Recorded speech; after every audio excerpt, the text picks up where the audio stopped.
Today I'm going to show you how to use the DMoose Fitness Arm Blaster.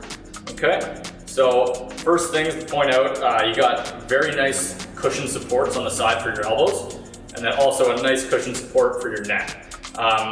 Another thing on how to adjust this if it's not fitting you correctly, ideally how it should fit when you put it on is your elbow should rest right on the sponge pads. Right, so if it's not, you can adjust it using this buckle at the top here, which is a very simple design on just uncoupling it, pulling it up or down, and then clamping it in to your desired height. Okay?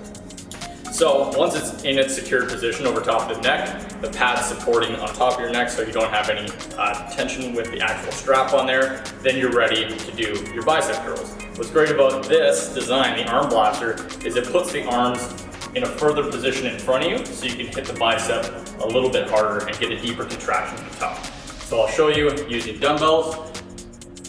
Okay, right from the front position, you could do your double arm curl, or you could do a single arm curl. And that is how you use the DMoose Fitness Arm Blaster.